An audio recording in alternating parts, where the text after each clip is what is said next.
SNS에요. 선문답 같은 그런 글과 사진을 종종 올리는 국민의힘 이준석 대표. 이번에는 이런 걸 올렸다고 합니다. 최정아 기자님. 네, 이준석 국민의힘 대표가 이번엔 자신의 SNS에 이것을 올렸습니다. 바로 흰머리인데요. 네? 자신의 흰머리 사진을 공개를 하면서 당내 갈등에 따른 스트레스를 호소한 것으로 보여집니다.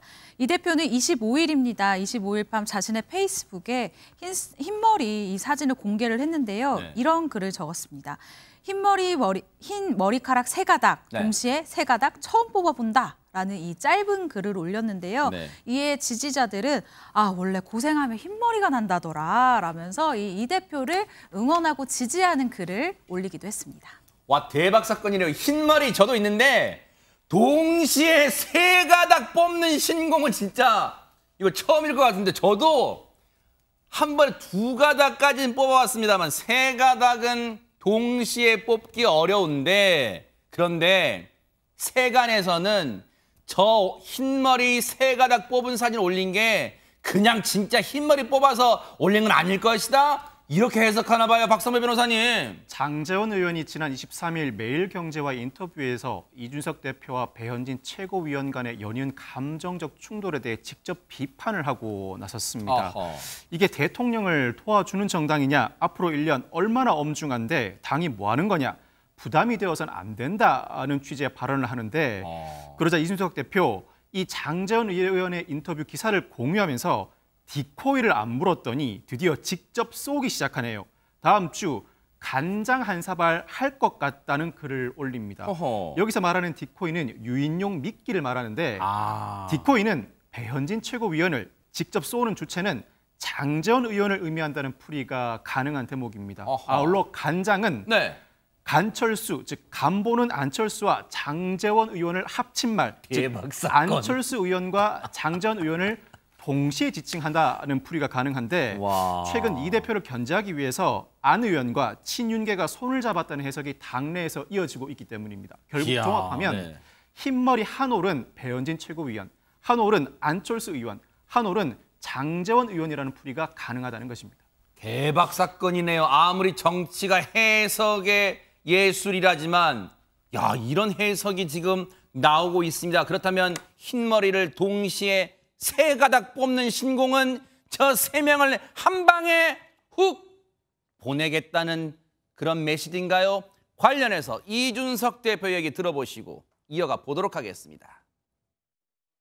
어제 SNS에 다음 주에 간장 한 사발 들이키듯이라고 쓰셨는데 혹시 간이 안철수, 장이 장제원이라는 해석이 나오는데 이거에 대해서 좀 맞을까요? 제가 원래 페이스북에 쓰거나 아니면 제가 SNS에 발표하는 입장에 대해서 따로 부연해서 설명하지 않습니다. 원래 여러 가지 해석의 가능성을 놓고 바라보시면 될 것 같습니다. 아마 제가 이번에 간장 한 사발 이렇게 표현한 거는 대통령 안 계신 한 4, 5일 동안에 이번에 이거 내려간 거는 이준석 때문이야라는 말을 무수히 할 겁니다, 이제.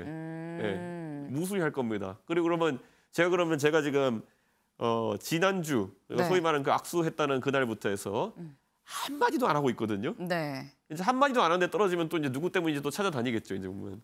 제가 뭐라고 하면은 이준석 때문이다. 한마디도 안 해도 이준석 때문이다. 이렇게 할 거거든요. 한번 지켜보시죠, 어떻게 될지.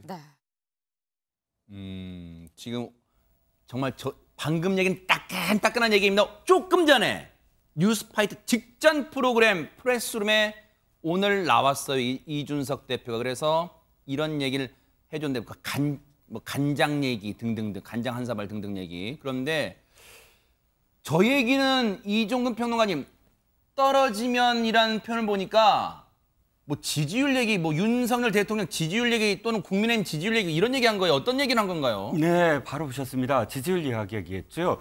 지금 이준석 대표한테 남아있는 시간은 2주일입니다. 2주일 후에, 그러니까 7월 7일에 자신과 관련된 윤리위의 결정이 나오겠죠. 그러면 2주일 동안 이준석 대표는 이런 걸 이야기하고 싶은 거예요. 그 윤리위의 2주일을 연기한 이유가 뭘까? 그리고 지금 그동안 윤리위가 뒤에가 사실은 어떤 배우가 있을 것이다.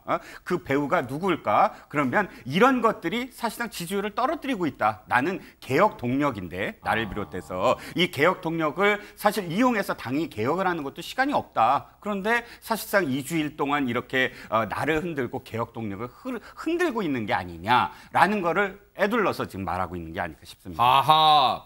그런데요. 앞서 이준석 대표가 간장이란 표현으로 저격했잖아요. 안철수 의원과 장제원 의원.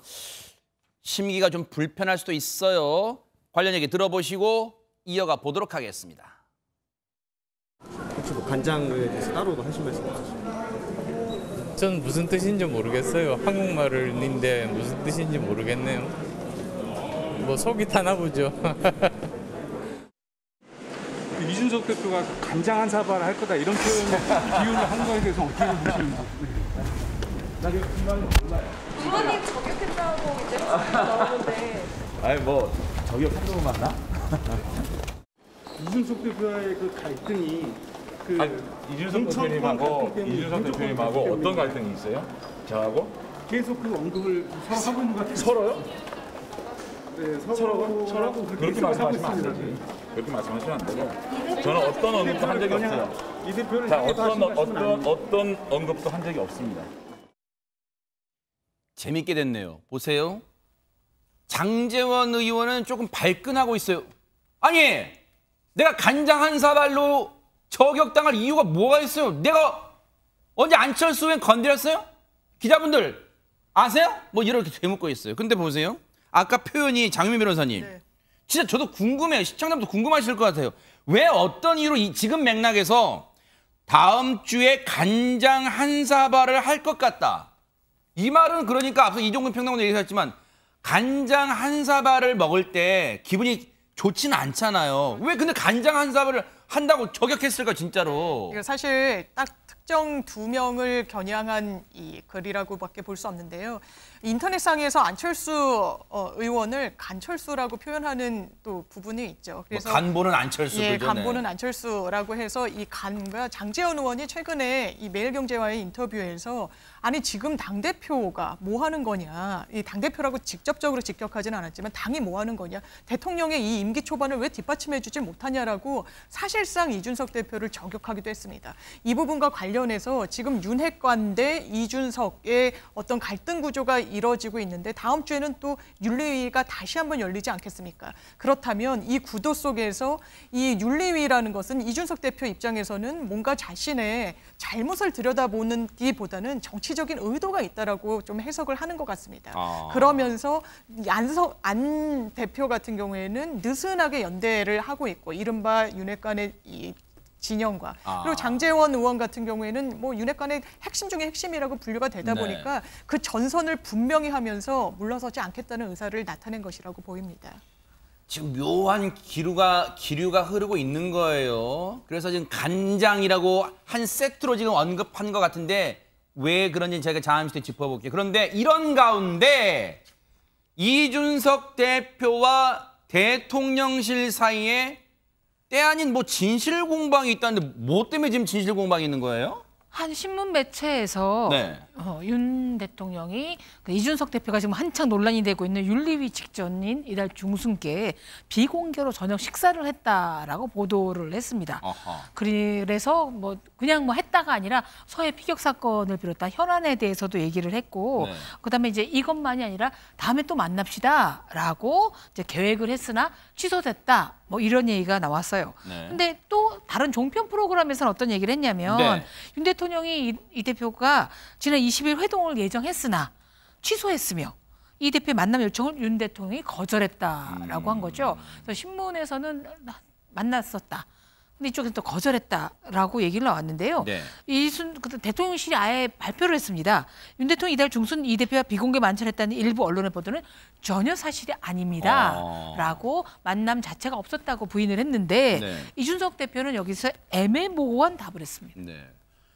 일단 상황상으로는 만난 것으로 중순쯤, 이달 중순이에요. 그러니까 중순의 범위는 넓게 잡으면 11일부터 뭐 20일 정도까지겠죠.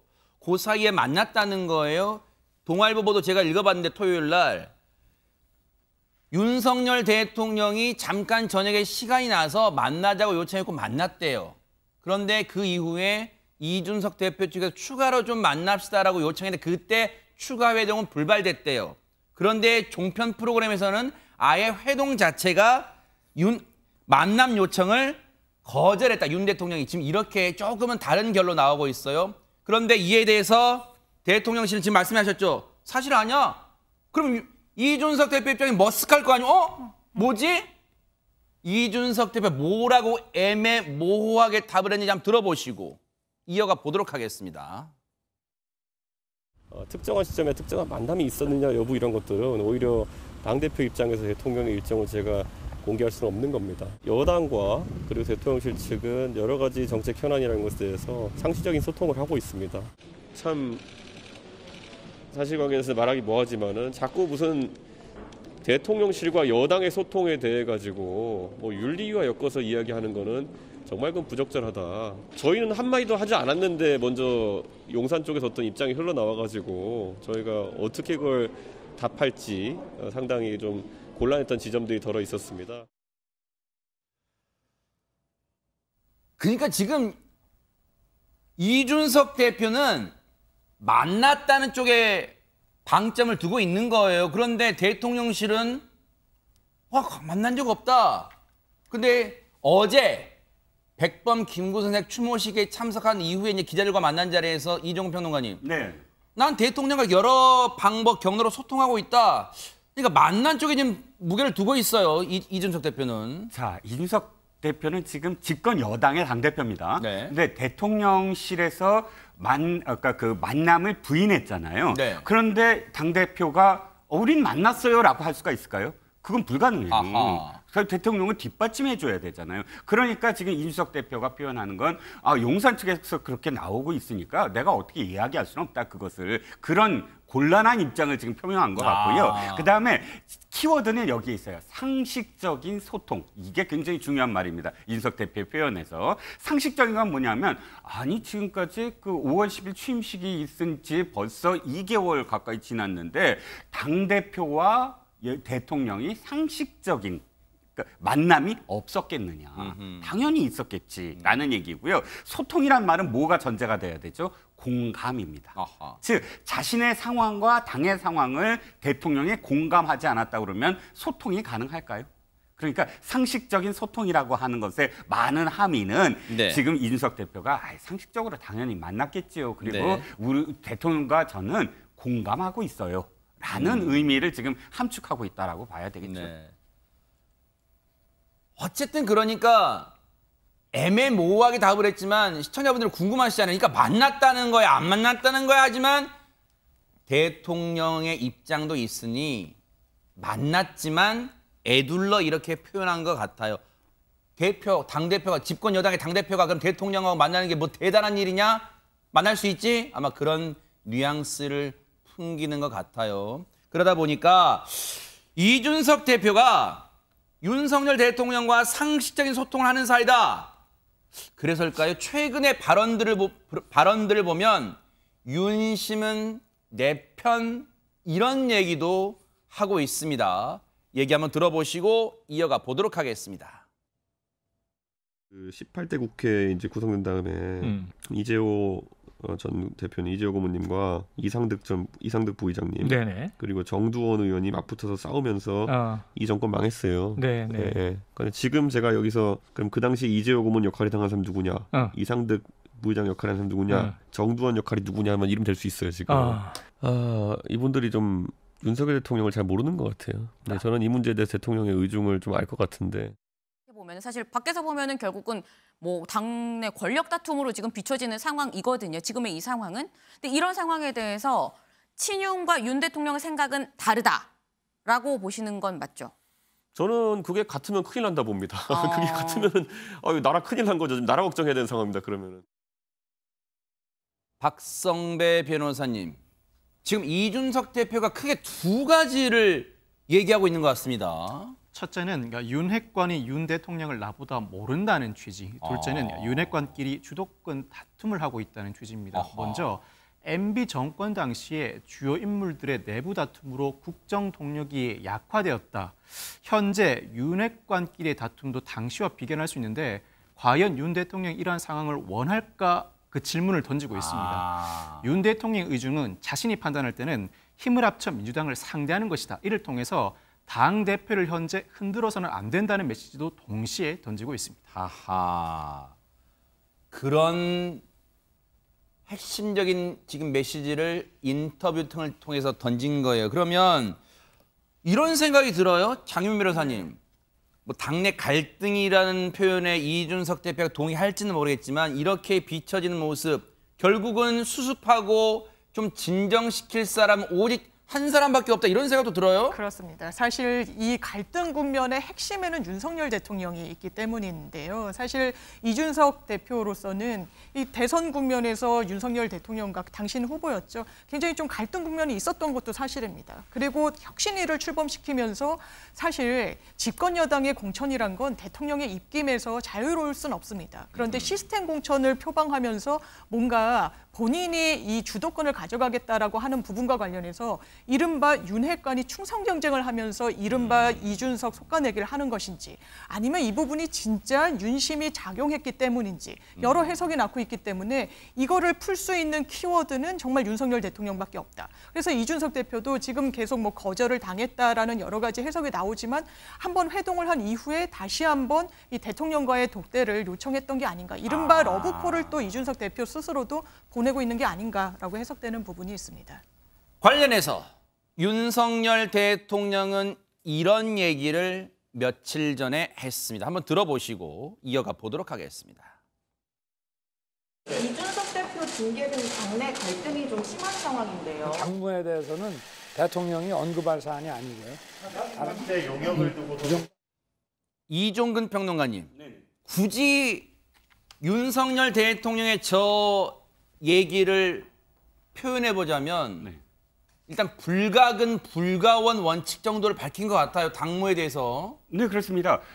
지금 대통령하고, 그러니까 윤 대통령하고 이준석 대표는 서로 간에 가장 원칙적인 말을 한 거예요. 대통령이 당의 당무에 관여를 하면 안 되죠. 더군다나 예전에 당 총재 시절도 아니고요. 그러네요. 당원이잖아요. 아하. 당 대표가 된 적도 없어요. 그러니까 일개 당원, 아무리 대통령이지만 그러니까 당무에 이래라 저래라 할 수 없는 입장이라고 선을 그어야만 하는 것은 맞고요. 또 뭐 이준석 대표도 아까도 말씀드렸지만 내가 대통령을 만났어요. 뭐 이렇게 얘기하면 당대표 자격이 없죠. 절대 만났다 안 만났다 이렇게 얘기할 수 있는 상황이 아닌 거고요. 그건 서로 거리를 지켜줘야 되는데 다만 윤석열 대표가 대통령이 한 가지 정확히 뭐 좀 하셔야 될 게 하나는 뭐냐면 정리는 좀 해주셔야 된다. 어떤 정리요? 왜냐하면 친윤 운운하면서 사실상 당대표가 지금 윤 대통령의 옹호 그룹을 적시를 하고 있잖아요. 사실이냐 아니냐를 떠나서 그런 부분들은 정리를 해줘요. 아니면 아닌 대로 만약에 그런 당내 갈등이 있다면 정두원 의원과 예를 들어서 다시 이상득 부의장 같은 상황이 정말로 벌어졌다면 그건 큰일이잖아요.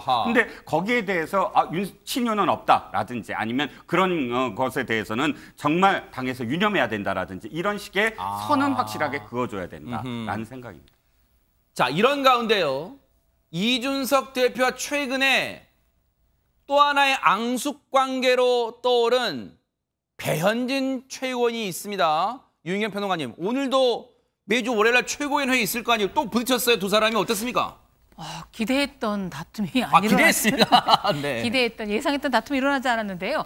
두 사람이 화해해서가 아니라 배현진 최고위원이 최고회의에 지각을 했기 때문에 지각을 했어요. 뭐 악수를 못 받는다든가 어깨를 친다라든가 뭐 이런 건 없었어요.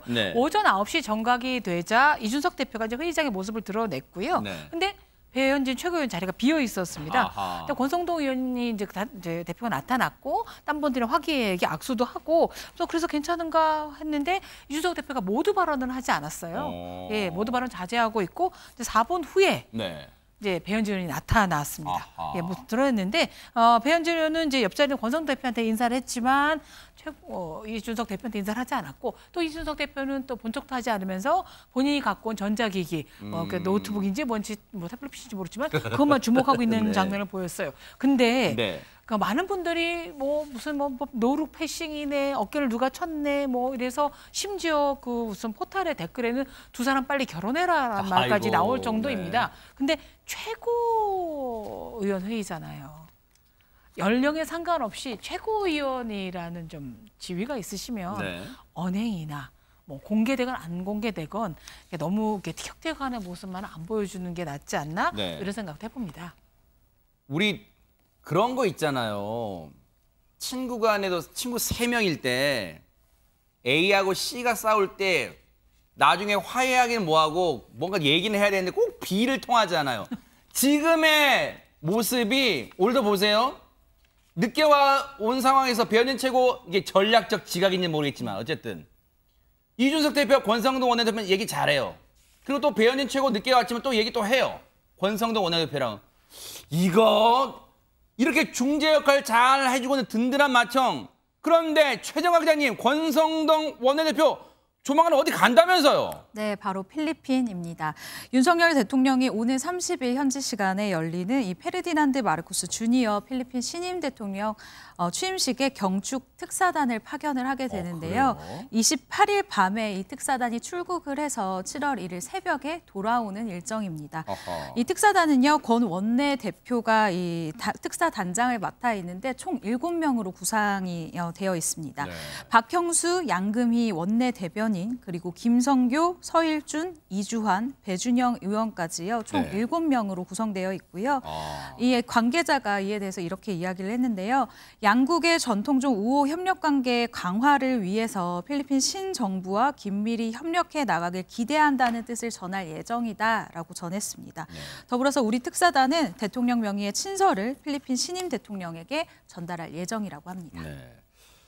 뭐 당의 내홍, 글쎄요, 이런 거 언론들이 이렇게 표현하면 불쾌할 수도 있겠습니다만 불편할 수도 있겠어요, 국민의힘이. 그런데 어쨌든 당이 지금 이렇게 뭐 이렇게 좀 이렇게 시끌시끌하잖아요. 이런 상황에서 그동안 중재자 역할을 해왔던 권성동 원내대표가 한 사흘 정도 자리 비우며 이거 뭐 이러다가 큰일 나는 거 아니야? 이런 불안감이 있을 수 있다는 거예요. 지금 당 안팎에서 그런 얘기 나온다는 거예요. 그동안 권성동 원내대표가 어떤 중재 역할을 해왔는지 영상으로 만나보시고 이어가 보도록 하겠습니다.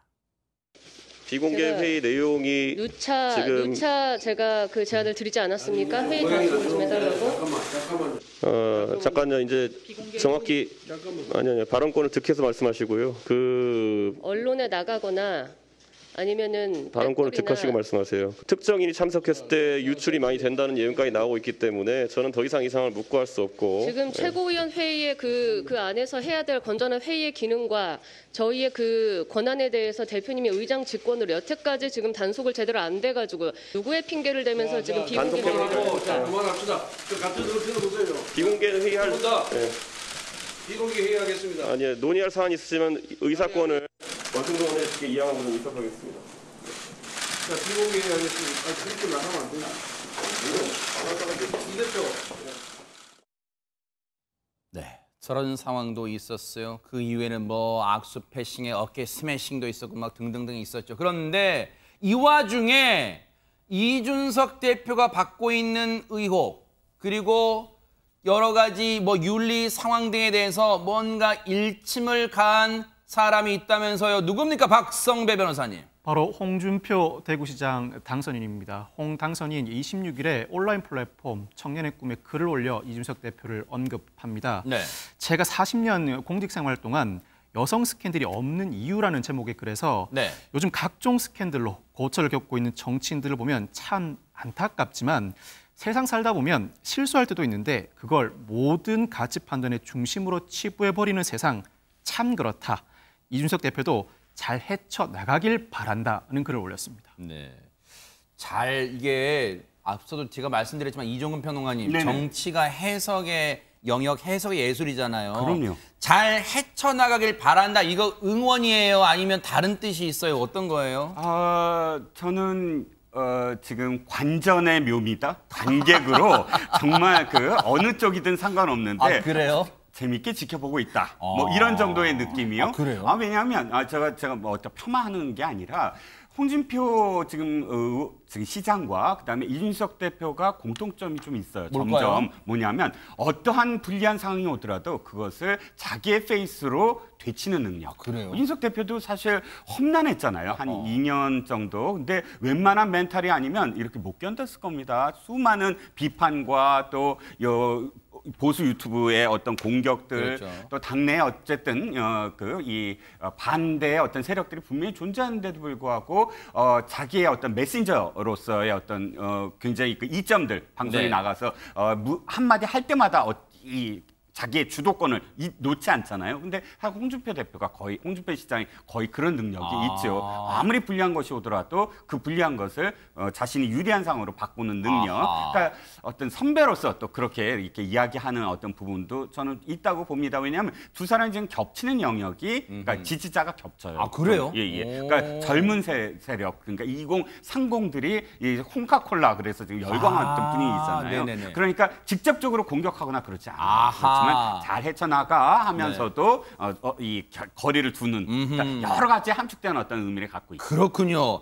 아니 그런데 장유미 변호사님 그 홍준표 당선인의 그 SNS 말미에 보니까 성남 총각도 멀쩡하게 지금 야당 지도자가 되어 있지 않는데 그 성남 총각 누구 얘기하는 거예요? 이건 이재명 의원을 거의 직격한 거라고 보면 무방하겠죠. 왜냐하면 이재명 의원이 이른바 여배우 스캔들이 있을 때 이 해당 여배우가 여러 가지 의혹을 좀 제기하는 중에 나에게는 미혼이라고 했는데 알고 보니 뭐 기혼자였다 이런 주장도 있었습니다. 그래서 이 부분과 관련해서 대선 국면에도 홍준표 시장이 성남에 사는 총각사칭 변호사다라고 하면서 이재명 당시 후보를 또 저격했던 적도 있어서 그 맥락에서 다시 한번 거론을 한 것으로 보입니다. 그렇군요. 참 대단합니다. 뭔가 이게 글을 적으면서 저격할 건 또 다 저격하고 있어요. 이런 가운데 SNS에 등장한 또 한 명의 이름이 있습니다. 박성배 변호사님, 순삼이라는 사람이 등장하는데 누굽니까? 홍준표 당선인의 아내 이순삼 여사입니다. 그래요? 홍 당선인